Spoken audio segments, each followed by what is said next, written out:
Hello everyone! So get ready with me kay malakat kami pa Iloilo City.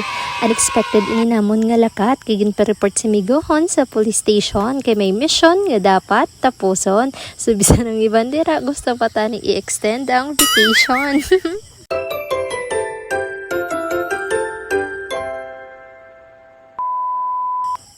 Antes gani kami dira maglakat, of course manghimos danay sang daralon.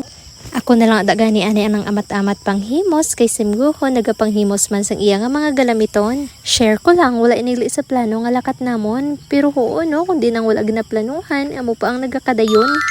Bisan gani ang akon nga pag-upod, wala man ini sa plano, galing naluoy man ako nga wala siya sang istoryahon, ano kay naghimos na ako kung nag-upod sang gilayon.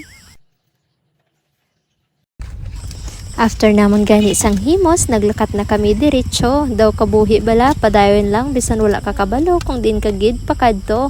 Kay kisa, hindi importante kung din kagid madulong. Kundi kung sino ang upod mo, nga hindi ka pagbayaan, bisan daw wala ka na sang direksyon. O nano, ano ang connect ko no? Samtang nagabiyahe gani kami, naghapit kami sa 7-Eleven sa Sara. Nagbakal kami sang pamahaw kay gutom-gutom gadya bala. Kay pareho man na bala sa love life, hindi pwede puro ka lang ya kaya ko niya. Dapat, busog ka man, hindi lang puro kaya mo na iya, pero wala ka nagali energy nga dalal-dala. Nanong tabusin nga puro lang inihugot. Ay, pero seryoso, tuod ina. Amo na lang iniganing akon ginbakal to silog nga makabulusog. By the way, share ko lang kanugon sang isa ka bilog nga amo na ginbakal kay panos pang rice na da so wala na namo na puslan. Madiretso na tani kami sang lakat pero na-notice ni Migohon nga daw may problemang salakyan. Na-notice niya gani nga kulang sang hangin, gani iya inigilayon kin pahanginan. By the way, malapit lang iya sa 7-Eleven nga amon ginbaklan, ano kay wala na kami nabudlayan. So reminder gid sa tanan ha, nga kung may problema, hindi dapat nga ginapabayaan, ginapangitaan na paagi, hindi ginatabunan sang hambal nga okay lang.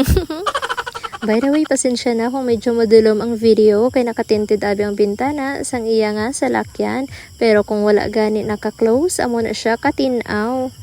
Samtang nagahulat ako gani sa sulod, ginatulok-tulok ko siya do pastor man ang abra, nano. Pero gwapo so fast forward. So after namon gani sang pahangin, nagpadayon na kami sang biyahe. Samtang gani nagakaon, iya ko no ako nga videohon. Iya ko nung videohon ako samtang nga ginahungit siya kay daw ka-cute daw meme nga ready i-post online soon. Bisan pakmi lang inyo nga ginakaon kung upod mo ang tawo nga insakto, daw Jollibee ang feelings, bida ang saya, wala kagid sang ginapangita nga iban pa.